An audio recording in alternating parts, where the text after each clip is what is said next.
Selamat datang dan terima kasih untuk teman-teman media yang sudah hadir hari ini. Kita akan membahas kenapa PDI Perjuangan melakukan hak interpelasi. Nah, hari ini kita sudah ada sejumlah anggota fraksi PDI Perjuangan, dan tentunya teman-teman media sudah kenal semua ya dengan Pak Gembong Warsono selaku Ketua Fraksi PDI Perjuangan. Lalu ada Pak Gilbert dan juga Pak Manuara yang akan membantu memaparkan mengenai interpelasi ini. Ya, tapi hari ini teman-teman mungkin perlu tahu bahwa kita akan fokus ke pertanyaan-pertanyaan dari media. Tapi sebelumnya kita bakalan dengar dulu pemaparan awal dari Pak Gembong ya Pak ya. Baik, silakan Pak Gembong langsung aja. Assalamualaikum warahmatullahi wabarakatuh. Ibu Bapak sekalian, teman-teman media, hari ini fraksi PDI Perjuangan mengundang teman-teman sekalian. Kita mau berdiskusi menyamakan persepsi kaitan dengan hak bertanya. Kenapa fraksi PDI Perjuangan ngotot untuk menggunakan hak bertanyanya? Kenapa Pak Gubernur ngotot juga dengan menggelar balapan Formula E? Dari dua pertanyaan itu nanti akan kita diskusikan bersama untuk sama-sama kita samakan cara pandang kita antara fraksi PDI Perjuangan dengan teman-teman media. Yang pertama. Yang kedua, mudah-mudahan hasil diskusi ini mampu mempengaruhi, yang paling penting, mampu mempengaruhi seluruh anggota fraksi yang 7 fraksi kemarin diundang oleh Pak Anies atau Pak Gubernur. Harapan kita begitu. Karena kita akan merasionalisasi kenapa sih PDI Perjuangan kok ngotot banget menggunakan hak interpelasi atau hak bertanyanya. Hak bertanya itu kan melekat di seluruh anggota DPRD. Wong diberikan hak kok tidak mau menggunakan. Sementara di depan mata kita, kebijakan Pemprov hari ini dalam konteks penyelenggaraan balapan mobil Formula E kok rasanya kurang tepat. Di saat rakyat Jakarta sedang kesulitan akibat pandemi COVID-19. Wong perute lapar kok diajak nonton balapan mobil yang nggak ada suaranya. Bayangan kita gimana? Kalau balapan yang kencang-kencang itu apa? F1. Iya. F1. Aku bahasanya aja nggak ngerti. F1 itu kan dari suaranya kita senang. Suaranya kuping kita enak. Lah ini balapan suaranya nggak ada. Tahu-tahu serut depan mata kita. Kita belum bisa bayangin, kita belum pernah nonton kan gitu loh.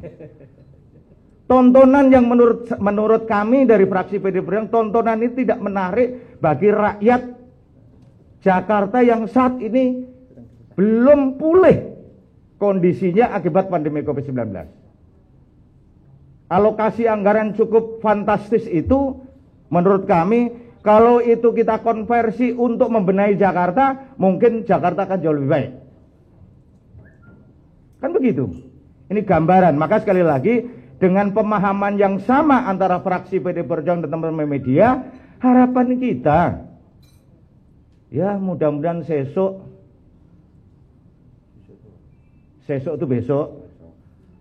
Gerindra, oh ya ternyata benar yang disampaikan fraksi PDI Perjuangan, Gerindra dukung. Besoknya lagi dengan pemahaman yang sama, Golkar dukung, ya alhamdulillah kan gitu. Sehingga rakyat akan bisa menilai bahwa ternyata PDI Perjuangan mampu merasionalisasi terhadap alokasi anggaran yang begitu besar itu kepada fraksi-fraksi yang lain. Saya kira itu teman-teman sekalian sebagai pengantar, menyangkut angka dan lain sebagainya, duitnya begitu banyak. Kalau angka saya itu nggak paham sama angka. Duitnya pun saya juga nggak bisa bayangin. Kalau 4, sekian triliun kalau ditumpuk gedung ini mungkin nggak muat. Kalau 4, sekian triliun beliin cendol mungkin Jakarta kelelep mungkin. Gitu. Ngambang Pak Lasidi. Itu gambarannya. Tapi soal ini nanti akan dijelaskan berurutan. Biar nanti berurutan. Ada Pak Manwara, ada Pak Gilbert, ada Pak Sinaga. Dan nanti kita diskusikan. Karena ini alokasi anggaran itu bukan pure melekat di Jakpro, tapi melekat di hampir semua SKPD. Hampir semua SKPD dilekatkan alokasi anggaran untuk mendukung penyelenggaraan balapan Formula E itu. Di Komisi D ada, di Komisi A ada, di Komisi B ada, di Komisi E ada. Yang tidak ada hanya satu komisi. Komisi tukang nyari duit, yaitu Komisi C. Kami tugaskan pimpinan Komisi E, AC, yaitu Pak Kiai Haji Rasidi. Kan gitu. Nanti kita diskusikan sama-sama. Ini sekali lagi kita ingin menyamakan persepsi ini agar diantara kita clear. Jadi kami ini hanya akan menggunakan hak bertanya trok, enggak lebih dari itu. Silahkan Pak Manwara, nanti ditambahin Pak Gilbert, ada Pak Sinaga. Kalau kata Pak Pantas, kalau di sana ada 9 naga, PDI Perjuangan punya naga ke-10. Inilah orangnya. Gitu loh. Silahkan Pak Manwara. Dan seluruh pimpinan fraksi, anggota fraksi, teman-teman dari media yang hadir pada siang hari ini, kami berterima kasih kalian mau hadir. Lalu kami akan menjelaskan mengapa kami dengan sangat serius menggunakan hak bertanya ini kepada pemerintah Provinsi DKI Jakarta. Publik sekarang sedang bertanya, bahkan publik terbelah antara mendukung hak bertanya ini dan menolak. Kita sudah lihat sendiri di media, bahkan Bapak Gubernur sudah berkumpul bertemu dengan 7 fraksi dan hanya 2 fraksi, PD Perjuangan dan PSI, yang sampai dengan saat ini konsisten memperjuangkan uang rakyat ini. Teman-teman media yang kami hormati, jadi sebetulnya hak bertanya ini bukan sesuatu yang luar biasa atau sesuatu yang sangat ditakuti, bukan. Hak bertanya ini sebetulnya adalah fungsi pengawasan dewan yang melekat pada setiap pribadi perseorangan yang kami pertajam. Nah, mengapa dipertajam? Harus langsung menanya kepada pengambil kebijakan. Nah, ini yang perlu Pak teman-teman media harus menangkapnya. Pertama adalah ini terpaksa kami harus menggunakan hak bertanya ini karena sudah 2 tahun persoalan ini tidak tuntas sesuai dengan temuan LHP BPK. Tidak tuntasnya seperti apa? Tidak satu pun SKPD pemerintah Provinsi DKI Jakarta yang mampu menjelaskan ini secara komprehensif. Mengapa dia tiba-tiba menjadi isu prioritas daerah? Ini saya katakan tiba-tiba menjadi isu prioritas. Nah, ada potensi pemborosan anggaran 4,48 triliun. Sebuah jumlah uang yang sangat besar. 4,48 triliun untuk sebuah program yang tiba-tiba menjadi isu prioritas. Ini saya jelaskan dulu kepada teman-teman ya. Sebetulnya menjadi isu prioritas ini kan ada kriterianya. Nah, kriteria inilah yang tidak dijelaskan dengan tuntas oleh Pemprov DKI. Sampai-sampai mengalokasikan anggaran 4,4 triliun. Nah, terdiri dari komitmen fee itu sekitar 2,3 triliun, biaya pelaksanaan 1,2 triliun, dan bank garansi 890 miliar. Memang bank garansi ini sudah kembali ya. Penjelasan terakhir daripada Jakpro kita di Komisi B, kebetulan saya ada di Komisi B, menjelaskan bahwa bank garansi itu memang sudah kembali. Tetapi komitmen fee dan biaya pelaksanaan pendahuluan yang sudah sempat dikeluarkan oleh Pemprov. Tempo hari kan sama-sama kita lihat ya, di Monas pernah disimulasikan di atas cobblestone itu, disimulasikan bagaimana overlay dilakukan ya. Masih ingat ya teman-teman pers 2019 yang lalu? Di Jakpro sendiri sudah keluar biaya. Di Dinas Olahraga sendiri, Pemuda dan Olahraga sendiri sudah keluar biaya. Di luar komitmen fee ini. Lalu memang kita ada excuse ya, karena pandemi 19, Bapak Gubernur bersurat, ini kita tunda 2020. Semua menyadari hal itu, kita terima. Tetapi yang paling menggelitik adalah ketika surat gubernur sudah keluar menunda perhelatan ini, lagi-lagi Dispora membayar lagi komitmen fee yang kedua. Lucu ya? Lucu ya? Teman-teman disimak ini, coba. Sudah dihentikan Pak Gubernur, ditunda 2020, tetapi pada 2020 dibayar lagi komitmen fee. Padahal tidak ada pun satu orang di muka bumi ini yang tahu kapan pandemi ini berakhir. Seharusnya kebijakannya stop dulu, jangan bayar. Karena prinsip kehati-hatian untuk menggunakan uang rakyat itu harus menjadi pegangan utama pimpinan daerah. Lalu dibayar uang ini pada 2020-2021. Sementara surat gubernur sudah ada instruksi menunda. Nah, pada pembahasan P2 APBD tahun 2021 ini, yaitu penggunaan laporan keuangan pemerintah daerah 2020, ditemukan lagi catatan-catatan dari BPK. Lanjut.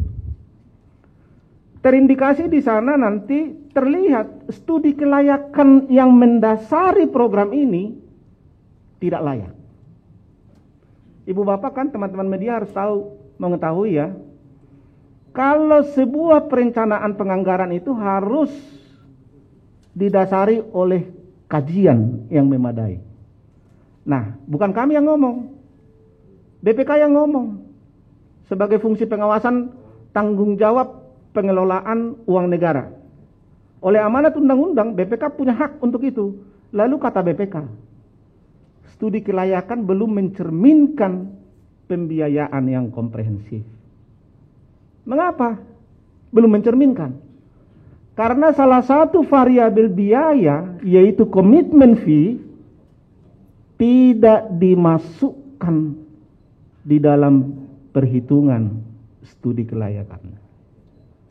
Inilah yang memantik kami sebagai anggota Dewan Wakil Rakyat yang bertugas mengawal uang rakyat ini. Jangan sampai uang ini ya dibelanjakan secara tidak prudent, tidak hati-hati. Fakta menunjukkan hasil audit BPK, studi kelayakan yang mendasarinya belum mencerminkan pembiayaan yang komprehensif. Ini kan sebuah warning sebetulnya. Ini warning kepada pemerintah daerah. Tetapi Pak Gubernur meresponnya malah mengeluarkan Pergub 49. Ingub 49. Tanggal 4 Agustus kemarin. BPK sudah warning. Tapi direspon dengan wajib laksanakan Juni 2022. Ada perbedaan cara merespons kebijakan. Nah, kami melihat perbedaan ini harus kami tanya. Nah, ketika kemarin ada pembahasan P2 APBD, kita tanya ini. Saya sendiri di Komisi B menanya, apa dasarnya dia menjadi isu prioritas? Teman-teman, saya beritahu ya, sesuai undang-undang pemerintahan daerah, pasal 11 dan pasal 12, nanti boleh Google sendiri, bahwa gelaran Formula E ini sebetulnya adalah masuk kategori sportainment. Jadi ini adalah olahraga hiburan. Nah, di dalam tugas pokok pemerintahan ini bukan tugas pokok wajib yang menyentuh kebutuhan dasar masyarakat. Dasar itu juga kami gunakan mempertanyakan, mengapa menjadi prioritas, sedangkan ini tidak menyentuh kebutuhan dasar daripada rakyat Jakarta, yang saat ini sama-sama kita tahu, ini fakta. Berapa ribu sekarang yang jadi yatim piatu oleh karena COVID? Berapa puluh ribu sekarang yang PHK oleh karena COVID? Perusahaannya tutup. Berapa ribu sekarang UMKM yang gulung tikar karena tidak bisa dagang, dan lain sebagainya ya. Nah, PDI Perjuangan memikirkan, jikalau uang ini kita stop, lalu alokasikan kepada kepentingan yang nyata untuk rakyat ini, manfaatnya pasti lebih besar. Oleh karena itu kami pikir sangat penting ini sebagai tugas pengawasan kami. Maka kami ingin bertanya kepada pembuat kebijakan, mengapa dia menjadi isu prioritas dan mengapa harus kita laksanakan tahun 2022, sementara BPK sebagai lembaga yang bertanggung jawab terhadap pengeluaran keuangan negara sudah warning.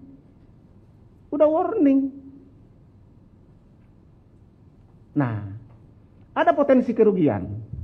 Kalau ini dilaksanakan terus dipaksakan, ada potensi kerugian. Kami sudah mencoba mensimulasikan angka-angka. Tapi ini sebatas simulasi ya. Pengeluaran keuangan daerah yang sudah terjadi ada. Nanti boleh tanya, sudah berapa yang terjadi. Tetapi yang kami paparkan saat ini adalah simulasi secara keseluruhan. Jikalau pembiayaan ini untuk 5 tahun terjadi, maka nanti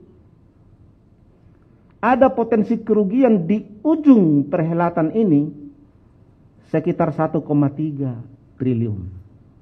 Bayangkan, khusus untuk tahun 2022,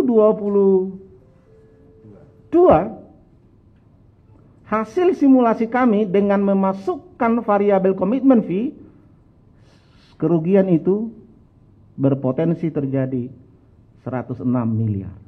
Kalau dipaksakan 2022. Karena sifat dari perhelatan itu multi-year, maka secara kumulatif nanti di ujung perhelatan akan terlihat kerugiannya 1,3 triliun. Lah, lalu kami Dewan masa tutup mata melihat seperti ini? Kalau ada anggota Dewan di Kebun Siri ini yang masih tutup mata melihat angka-angka seperti ini, saya nggak tahu lagi jawabnya apa. Tapi PDI Perjuangan mengatakan stop. Lewat fungsi apa? Lewat fungsi bertanya. Tujuan kami kalau ini di stop, maka realokasi anggaran yang seyogianya ditempatkan untuk Formula E ini bisa membantu rakyat kecil.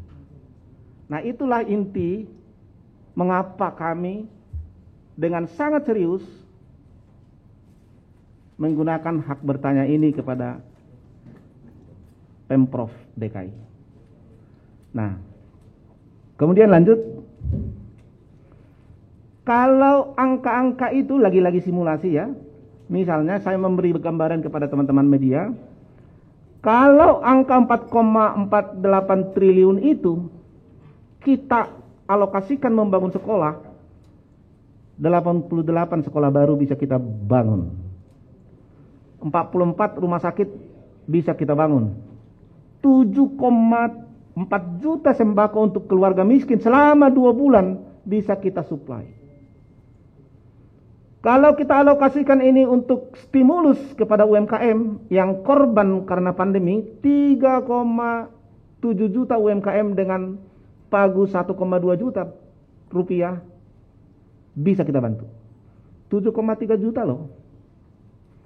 Nah, termasuk ini kalau ada tukang cendol ya yang jadi nggak dagang lagi, ya, pedagang sembako ya yang sudah tidak dagang lagi bisa kita bantu 1,2. Ibu-ibu yang dagang sayur tiap pagi karena sekarang sudah tidak dagang lagi dia. Kita bantu 1,2 juta modal awalnya, tertolong dia. Keluarganya bisa hidup. Nah, Kalau ini untuk beasiswa anak yang sekarang banyak putus sekolah karena orang tua tidak punya pekerjaan lagi. 38.000 anak didik SD bisa kita bantu. Nah, memang kemarin Pemprov langsung merespon, kami akan bantu 4.000 anak didik yatim piatu DKI katanya begitu. Itu respon baik, itu kita hargai. Kalau itu terrealisasi memang ya salah satu lah ya. Tapi beasiswa untuk sejumlah itu bisa kita tingkatkan sampai 38.000. Nah, inilah kalau kita konversi uang yang seyogianya dialokasikan untuk Formula E, kita realokasi, kira-kira seperti inilah perbandingannya. Nah, oleh karena itu, lanjut yang terakhir. Lalu, oleh karena itu, kami konsisten memperjuangkan uang rakyat ini supaya dialokasikan untuk rakyat yang benar-benar terdampak oleh COVID. Satu lagi mau saya sampaikan. Di dalam perhitungan feasibility study yang dilakukan oleh Pemprov, mereka menyebutkan ada dampak ekonomi. Nah, kalau bahasa kerennya disebutkan incremental economics. Kalau itu terjadi, tetapi itu dalam situasi normal, Ibu Bapak sekalian. Bisa saja memang terjadi dampak ekonomi ikutan itu dalam kondisi situasi normal. Fakta sekarang, siapa yang tahu COVID mau berakhir kapan? Ada yang bisa jawab? Maka prinsip kehati-hatian menggunakan anggaran harus menjadi pegangan daripada Pemprov. Belum lagi kalau event ini nanti digelar, ada juga opportunity cost yang kita bayar. Ya, semua jalan Sudirman Tamrin nanti akan ditutup. Rakyat kesulitan aksesibilitas, kemacetan yang terjadi. Nah, itu variabel itu tidak dimasukkan kalau kita mau bantah-bantahan tentang teori incremental economics yang dikembangkan mereka. Nah, oleh karena itu, pokok utama pegangan kami adalah hasil rekomendasi BPK itu. Sebagai lembaga yang bertanggung jawab terhadap pengeluaran uang negara, mereka sudah merekomendasikan feasibility study-nya tidak mencerminkan pembiayaan yang menyeluruh. Nah, ini menjadi salah satu pertanyaan kami, sehingga kalau ini dipaksakan tanpa perbaikan studi kelayakan yang baru, seperti apa? Dengan faktor pembatas kondisi COVID-19. Nah, itulah teman-teman yang kami bisa sampaikan. Intinya adalah kami mau menyelamatkan uang rakyat dan direalokasikan untuk kepentingan rakyat Jakarta. Nah, demikian pimpinan yang bisa kita jelaskan. Dengan angka-angka yang muncul tadi itu, ada salah satu angka yang merupakan, mungkin kalau bank garansi itu kan bukan biaya, tapi saya tegaskan yang dimaksud bank garansi adalah bahwa di antara elemen biaya itu ada biaya asuransi kurang lebih 35 juta dolar, 35 juta pound, yang setara dengan kira-kira angka biaya bank garansi tersebut. Sehingga angka 4,4 tersebut kami dapatkan dengan hasil daripada rencana dan yang akan mereka lakukan pembiayaan selama kegiatan Formula E tersebut di luar anggaran yang ada di SKPD terkait. Misalnya di Dishub ada anggaran, di Dinas Pariwisata ada anggarannya, terus di Dinas UMKM juga ada anggarannya, mungkin di komisi-komisi lain. Jadi artinya dengan angka-angka tersebut, dengan kondisi pandemik yang ada sekarang ini, apa perlu itu kita gunakan? Apa perlu kita keluarkan? Sementara dengan kondisi yang ada sekarang, seperti yang dikatakan teman-teman tadi, bahwa sebenarnya dalam pemeriksaan BPK itu Pemprov itu udah mengeluarkan kurang lebih 1 triliun. Jadi sehingga kalau dikatakan angka 106 potensi pengeluaran itu, mungkin saya bingung melihat BPK-nya. Melihat angka yang dikeluarkan itu apa? dasarnya apa? Kalau soal dampak ekonomi yang dikatakan potensi-potensi tersebut, itu kalau dampak ekonomi kan masih imajiner, masih gambarannya masih ya sesuatu yang kita harapkan karena kegiatan tersebut, tapi tidak menghasilkan secara fisik untuk kepentingan pengeluaran Pemda. Kalau istilah B2B-nya, istilah bisnis, kita keluarkan 4,4 triliun, kita akan dapat uang sekian. Sama dengan opportunity cost yang kalau misalnya yang 4,4 itu tidak kita keluarkan, kalau kita keluarkan malah mungkin menimbulkan kerugian yang lebih besar lagi. Itu yang makanya kami mempertanyakan dan menegaskan untuk apa sih formula E tersebut. Jadi Pemprov, kita bukan mau menyebut person nama, tapi ini yang kami mau pertanyakan, bagaimana kebijakan Pemprov terhadap kebijakan tersebut dipaksakan untuk dilaksanakan Juni yang akan datang. Itu yang hak yang akan kami gunakan sebagai hak bertanya kami sebagai anggota dewan. Sebagai saya pribadi ingin saya mengetahui secara tuntas persoalan ini supaya bisa saya beritahu, saya sosialisasikan kepada rakyat saya. Terlebih di dapil saya Jakarta Pusat yang sudah mulai banyak bertanya. Saya 2 kali reses sudah mempertanyakan itu. Itu mungkin tambahan dari saya supaya memang kalau ini semua apa yang kami lakukan itu didengar teman-teman fraksi lain, monggo mari kita duduk bersama dan dukung kami untuk melaksanakan hak bertanya ini. Terima kasih. Wassalamualaikum warahmatullahi wabarakatuh. Baik, kalau misalnya ada yang mau bertanya silakan, jangan lupa nama dan dari mana. Langsung saja. Mungkin mengacungkan tangan atau gimana? Silakan. Dari mana dan sebutkan medianya dari mana. Kalau belum ada, kita mungkin oke, silakan. Pertanyaan saya sederhana sebenarnya.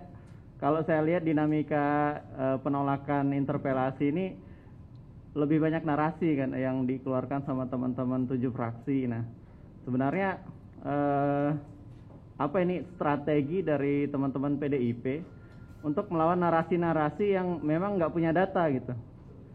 Saya rasa kalau pakai data ini sudah sangat jelas data-datanya yang dipaparkan, cuman narasi yang ingin dibangun PDIP untuk mengajak teman-teman fraksi lain gabung dengan interpelasi ini. Sekian, terima kasih. Sebenarnya jawabannya jawaban angka. Angka ini yang kita geser untuk kepentingan rakyat Jakarta. Di tugas kami hari-hari ini meyakinkan pada teman-teman kita dan meyakinkan kepada rakyat Jakarta. Tugas kita meyakinkan kepada rakyat Jakarta dulu. Sebab dengan rakyat Jakarta yakin dengan yang ditempuh oleh PDI Perjuangan, maka wakilnya pasti akan bersama-sama juga. Tuan kita siapa sih? Tuan kita adalah rakyat. Kita ini cuma kacung kampret aja kan gitu loh. Bahasanya kan begitu. Tuannya adalah rakyat.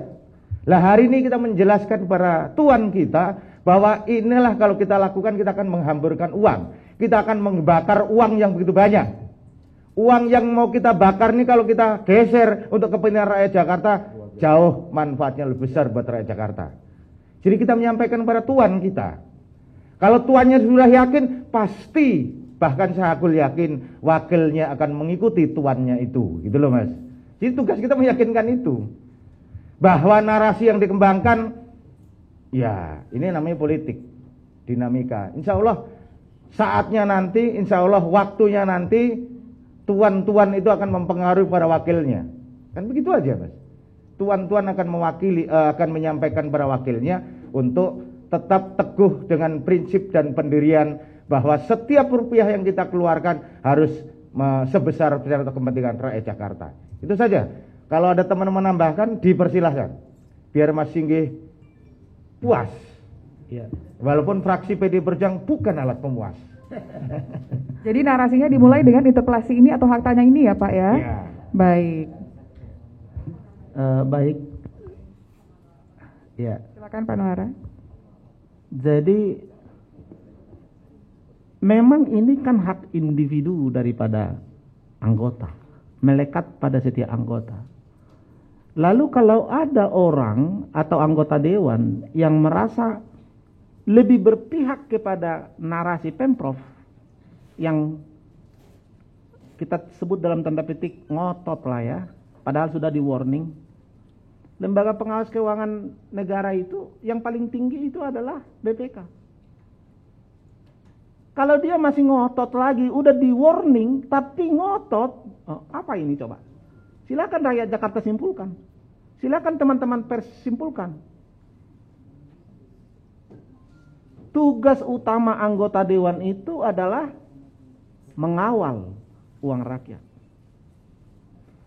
Nah, di dalam Undang-Undang Keuangan Daerah itu disebutkan prinsip utama alokasi anggaran adalah dia harus cermat dan taat aturan. Fakta, studi kelayakan menunjukkan tidak cermat.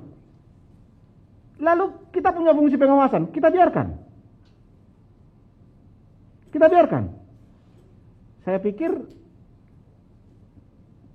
tidak normal cara berpikir yang seperti itu. Kira-kira seperti itulah. Maaf, saya tambahkan mungkin sedikit pertanyaannya. Apakah fraksi PDIP nantinya akan mungkin opsi meminta bantuan DPP gitu Pak, untuk lobby-lobby di tingkat pusat gitu? Enggak, ini kan pekerjaan lokal. Pekerjaan lokal. Ya tugas kita, gitu. Tugas kita artinya seluruh anggota fraksi dan seluruh elemen masyarakat yang kita ajak bersama-sama. DPP terlalu, waduh, masa urusan tanya aja mesti minta tolong ke DPP kan, kasihan DPP. Emang DPP yang diurusin seluruh Indonesia, Mas. Enggak lah, kita fokus bahwa ini pekerjaan yang bersifat lokal, ya kita akan konsentrasi dan perhatian penuh kepada seluruh anggota fraksi untuk bersama-sama meyakinkan persoalan hak bertanya atau interpelasi ini kepada rakyat Jakarta. Jadi itu. Jadi kita nggak sampai melibatkan DPP dalam konteks penggunaan hak interpelasi ini. Saya kira itu Mas Sigih. Kalau gini, saya justru kita hari ini kan ini paparan yang disampaikan oleh fraksi PD Perjuangan.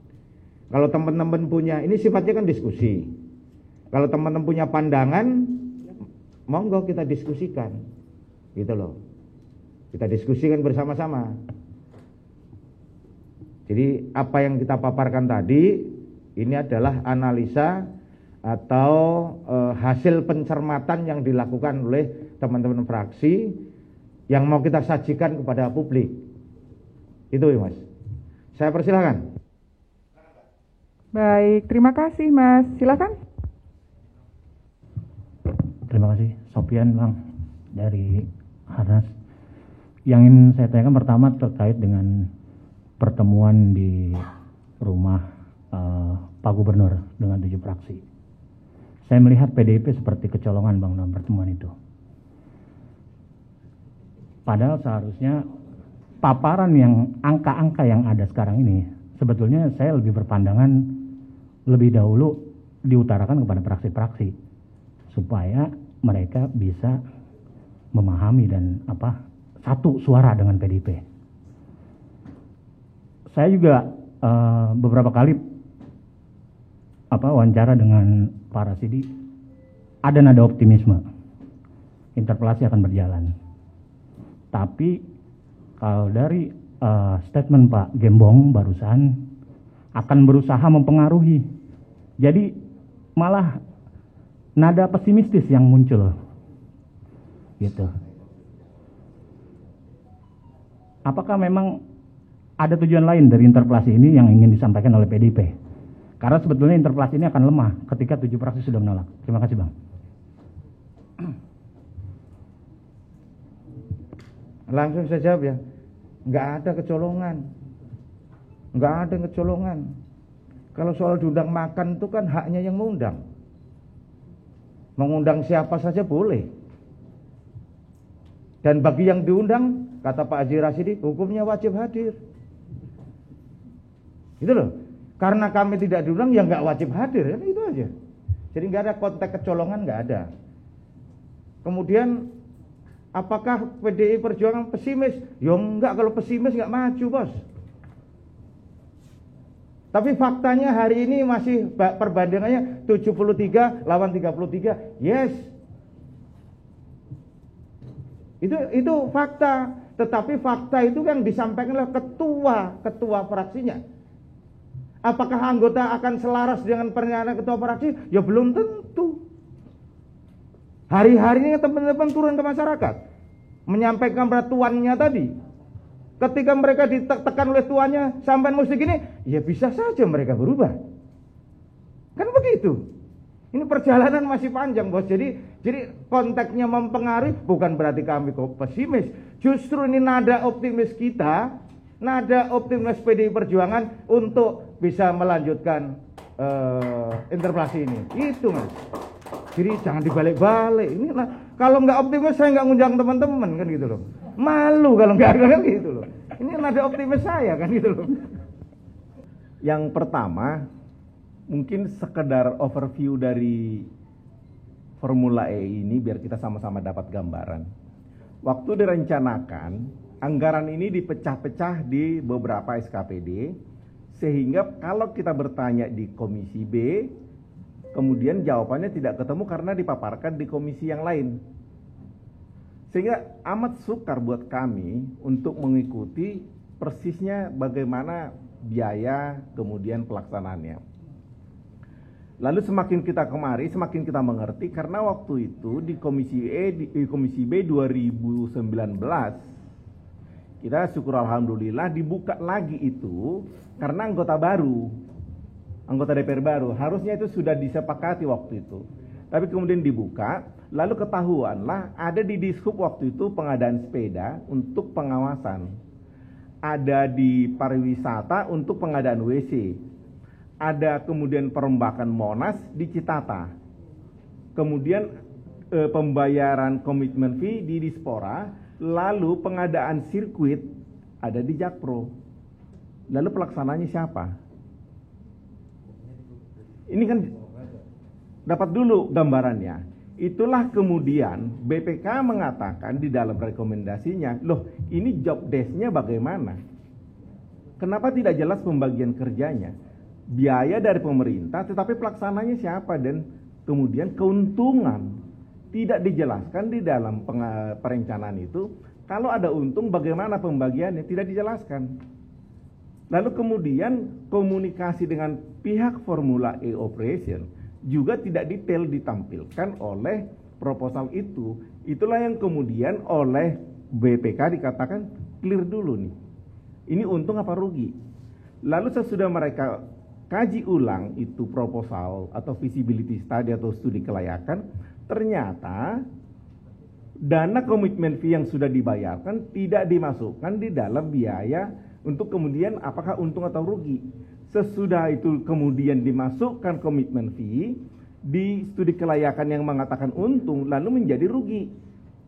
Oleh BPK dinyatakan ini kan mau pandemi, masa Anda ngundang orang?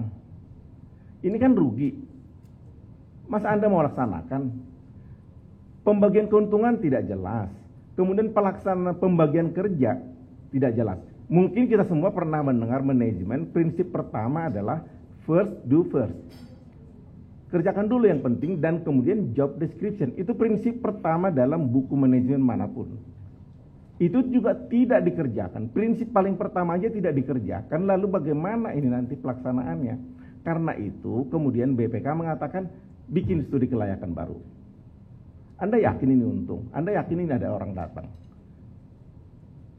Apa Anda yakin ini biayanya bagaimana? Segala macam. Itu yang tidak dikerjakan, lalu kemudian kami mengajukan interpelasi juga, dasarnya itu. Kalau studi kelayakannya kemudian mengatakan untung, kita juga mikirkan. Tetapi kita juga kan punya akal sehat.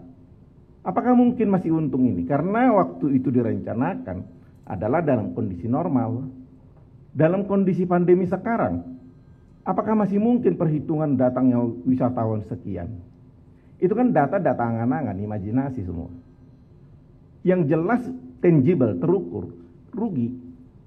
Keuntungan tidak terukur, tidak jelas, malah rugi. Kalau kita hitung lagi, di waktu 2019 Jakpro merencanakan pembangunan sirkuit 1,3 triliun. Sedangkan yang sudah dibayarkan 983 triliun. Otomatis 2,3 triliun.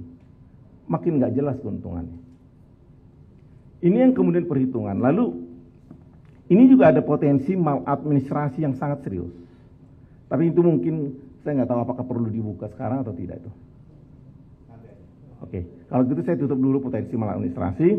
Tetapi ada sesuatu hal yang sangat serius bahwa di dalam surat yang dari Dispora, kalau ini kemudian tidak dilaksanakan, maka kita akan masuk ke pengadilan internasional, arbitrase. Dan kalau kemudian kita di arbitrase itu dituntut untuk kemudian bayar kerugian yang lebih besar, ini juga masalah yang harus dihadapi. Dan saya kira cukup dulu sampai di situ ya, saya tidak ingin terlalu jauh dulu. Nah yang berikut, kalau dikatakan kami kecolongan tidak kebagian lobster, saya pikir kami nggak merasa ada yang dicolong. Kami kenyang kok, nggak perlu diundang. Saya kira itu mungkin dari saya. Terima kasih. Makasih Pak Gilbert. Teman-teman sekalian, ini guyon aja. Jadi PDI Perjuangan dan PSI itu sebenarnya diselingkuhi oleh 7 fraksi itu. Diselingkuhin. Kami yang mengajukan hak interpelasi, tapi dia sudah duluan. Dia udah tanya duluan kan? Maka dia selingkuh. Tapi kita konstitusional, mereka inkonstitusional. Karena itu informal kan? Bertanya informal. Kan gitu loh. Lah saya mau menggunakan hak secara konstitusional gitu loh. Itu bedanya. Gitu loh. Jadi mereka selingkuh. Silakan. Izin Pak Gembong dan rekan-rekan, saya Komang dari Bisnis Indonesia. Tadi udah disajikan dengan paparan yang cukup rinci dan detail soal simulasi gitu. Simulasi kalau Formula E ini tetap terjadi di tahun 2022 dan sampai 5 tahun ke depan dengan beban anggaran mungkin sampai 4 triliun tadi. Terus dikasih selisih keuntungan yang dapat mungkin rugi 1,3 gitu. Nah itu hitung-hitungan yang cukup rinci saya rasa gitu. Dan bahkan kami nggak dapat info anggaran dari Jakpro ataupun dari Pak Gub gitu. Kami sempat minta beberapa kali soal anggaran itu. Tapi kan itu tetap dengan asumsi FS dalam situasi normal gitu. Saya rasa itu bukan lagi jadi persoalan kita, itu udah jadi hal-hal yang sangat mudah untuk kita terkait itu. Yang ingin saya tanyakan adalah bagaimana simulasi ketika Formula E ini digagalkan gitu. Gitu, apa konsekuensinya gitu. Maksud saya, seandainya kan PDIP kan dan PSI kan mendorong ini supaya Formula E ini nggak berjalan gitu, supaya uang rakyat diselamatkan gitu. Begitu kira-kira apa sih jargon yang mau diusung gitu. Tapi kan kita tahu di komitmen fee itu di perjanjian kontrak antara Pemprov dan hal ini Jakpro dengan FIO, itu uang komitmen fee tidak bisa ditarik gitu. Itu salah satu perjanjian yang kelihatan gitu di BPK gitu. Uang bank garansi sekitar 500 miliar itu Pak Gub membuat negosiasi agar dikembalikan. Itu berhasil dikembalikan kemarin gitu. Tapi uang komitmen fee yang mungkin jumlahnya berkali lipat sama 5 tahun itu tidak bisa dikembalikan. Itu pasti ada kontrak yang sangat, tadi Pak Gilbert sempat singgung, itu ya mengikat lah ya. Nah itu konsekuensinya apa jika simulasi kalau Formula E berhasil digagalkan gitu, konsekuensinya apa gitu. Jangan-jangan 73 anggota yang makan lobster di sana justru menyelamatkan uang rakyat yang sudah terlanjur disetorkan gitu. Jadi yang mana nih sebenarnya yang menyelamatkan uang rakyat gitu. Baik. Nah, ini sedang mengembangkan cara berpikir dialektikanya dia. Jadi sah saja pihak 7 fraksi mengatakan justru kami mau menyelamatkan uang yang sudah terbelanjakan. Kan kira-kira begitu ya. Nah, jadi saya harus jelaskan, justru karena tidak transparannya lah alokasi anggaran ini, maka kita tanya. Itu yang pertama. Yang kedua, proses perjanjian kerjasama Pemprov yang diwakili oleh Jakpro dengan FIO sampai dengan saat ini pasal per pasalnya seperti apa kita tidak pernah tahu. Berulang-ulang kita tanya. Ada aturan, ya ada aturan yang mengatakan kita boleh mengikatkan kerjasama dengan pihak mana saja, dalam negeri, luar negeri, tetapi dengan prinsip saling menguntungkan. Nah, kalau sampai ini nanti kita buka dan di situ ada klausul, ingat ya perjanjian di PDAM ya yang sampai saat ini ricuh ya, mau kita ulangi lagi. Nah, inilah yang kita lihat tidak transparannya pemerintah provinsi melakukan kerjasama luar negeri. Mau kami tanya ini kepada pengambil kebijakannya seperti apa. Nah, jadi teori yang mengatakan justru di sana mau menyelamatkan yang sudah sempat terbelanjakan, teralokasi, terbantah. Teori itu. Justru kita lebih konsen menyelamatkan yang akan keluar lagi.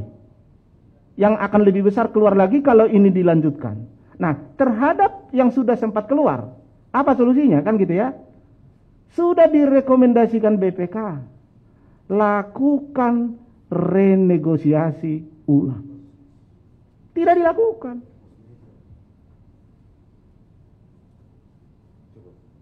Gitu ya, jelas ya? Ya, isi kontraknya itu kira-kira bagaimana Pak ya? Mungkin bisa dibuka gitu sedikit. Maksud saya, apakah ada penalti atau tadi pengadilan internasional gitu? Jadi itulah ya. Kalau secara umum, apabila ada pihak-pihak wan prestasi, pasti ada penalti. Tetapi ketika wan prestasi itu terjadi oleh karena force majeure, itu bisa di-excuse. Hukum internasional pun membuat itu.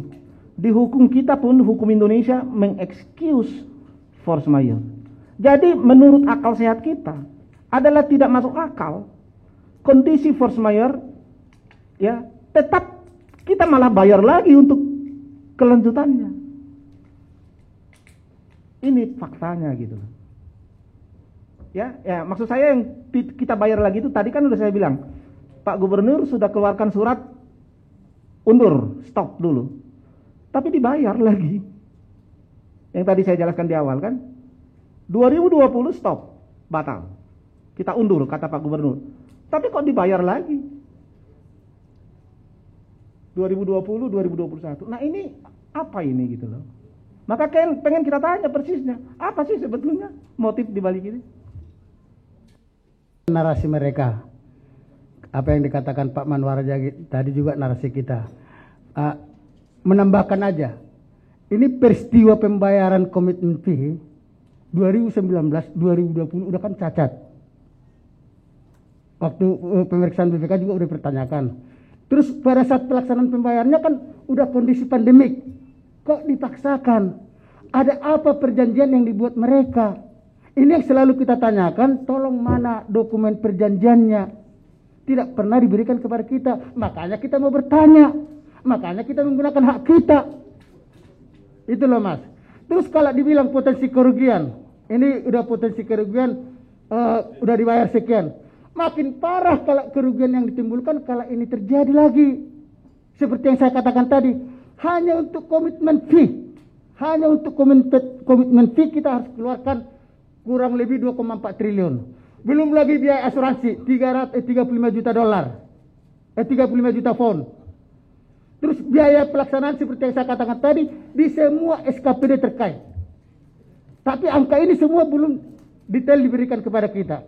Jadi artinya kerugian yang saya katakan jangan-jangan lebih dari 10 triliun kalau ini terjadi. Ya, 4 triliun. Saya nggak bisa melihat dampak ekonominya itu kan imajiner, Pak. Pemprov ini hanya mengeluarkan angka-angka pasti yang harus dikeluarkan. Itu mungkin dari saya tambahan. Terima kasih. Baik, terima kasih. Jadi kalau kita bicara narasi mungkin dimulai dari faktanya, lalu mungkin kita mudah-mudahan bisa dapat juga nih ininya ya, legal papernya antara FIO sama Pemprov DKI gitu ya Pak ya. Baik, berikutnya ada yang mau bertanya, silakan. Silakan. Izin Pak, Adam dari Tempo.co. Pak, selain menunggu anggota dewan dari fraksi lain mendapat tekanan dari tuannya, proses lobby-lobby dari PDIP kepada mereka untuk meyakinkan secara individu itu seperti apa sih Pak? Karena kan dengan adanya pertemuan di rumah dinas Pak Gubernur itu seakan memunculkan blok di anggota dewan sendiri, blok yang mendukung interpelasi dan blok yang menolak interpelasi. Nah, gimana PDIP melobi anggota dewan lain dengan kondisi atmosfer yang seperti itu gitu Pak? Terima kasih. Oh, satu lagi, dan bagaimana PDIP menepis kalau narasi yang beredar bahwa interpelasi ini lebih untuk menyerang gubernur secara personal, karena kita tahu PDIP dan PSI ini kan aktif mengkritik gubernur, dan itu menjadi berkembang narasi bahwa ini untuk sekedar menyerang personalnya Pak Gubernur aja gitu. Terima kasih. Makasih Tempo. Jadi begini, kita ini masing-masing kan punya hubungan personal yang baik dengan seluruh anggota fraksi, 7 anggota fraksi itu. Dengan keyakinan yang kuat, maka teman-teman kita sebar semuanya. 25 ini kita sebar untuk melakukan koordinasi dan komunikasi politik yang baik untuk meyakinkan kepada teman-teman bahwa langkah untuk bertanya kepada Pak Gub itu adalah langkah yang positif. Itu saja. Jadi pasca mereka berkumpul, kami akan melakukan komunikasi politik kepada 7 fraksi itu agar ada kesamaan pandangan terhadap persoalan hak bertanya ini. Itu yang pertama. Yang kedua, kaitan dengan tindak lanjut kan gitu loh. Ini seolah-olah ini kan ruang untuk nembakin. Sebetulnya enggak juga. Justru ini sebetulnya kalau mau ditanggapin baik, Pak Gub mau menggunakan tempat ini dengan cara yang baik, ini ruang Pak Gub untuk mengekspresikan pemikirannya kepada rakyat Jakarta. Wih, itu kami menyediakan panggung itu. Kalau Pak Gub nggak gagap, ini ruang yang baik, ruang yang waduh luar biasa. Dia bisa menyampaikan buah pemikiran kaitan dengan Formula E kepada rakyat Jakarta. Dengan kata-kata indahnya, dengan kata-kata yang sangat, waduh, saya kira ruang yang paling baik lah. Mungkin saya pun jadi terbuai juga kan gitu loh. Kan gitu loh. Jadi sebetulnya itu Mas. Jadi hanya sampai di situ. Kami sudah berkomitmen dengan 25 anggota DPRD dan teman-teman PSI, kita hanya bertanya tok. Saya tanya, sampean jawab, rampung, selesai. Clear. Sudah itu aja. Jawaban itu biar dicatat oleh rakyat Jakarta. Itu aja kok. Jadi bukan saya nyatet dari jawaban Pak Gub atas pertanyaan anggota dewan, biarlah jawaban itu yang mencatat rakyat Jakarta sebagai tuan yang memberikan mandat kepada Pak Gubernur. Gitu loh Mas. Gampang-gampang aja. Enggak ada, cuman kan orang sudah diplesetkan, ini kan mau begitu. Enggak sampai begitu. Kalau katakanlah mau meningkatkan, ngapain mesti dari interpelasi dulu? Kan begitu. Pak Joni dulu udah menginisiasi langsung nggak angket kepada Ahok, langsung nggak perlu dari interpelasi. Itu dulu inisiatornya Pak Joni, gitu loh. Jadi saya kira nggak perlu, apalagi waktunya tinggal berapa hari. Apalagi waktunya tinggal berapa hari. Pak Gub nih waktunya tinggal berapa hari sih Mas? Enggak panjang lagi kan? Enggak panjang lagi. Biarlah beliau fokus menjalankan program-program unggulannya agar yang dulu dijanjikan 4 tahun yang lalu bisa segera dinikmati oleh rakyat Jakarta termasuk saya. Gitu loh. Itu aja Mas. Pak, ada tambahan sedikit Pak.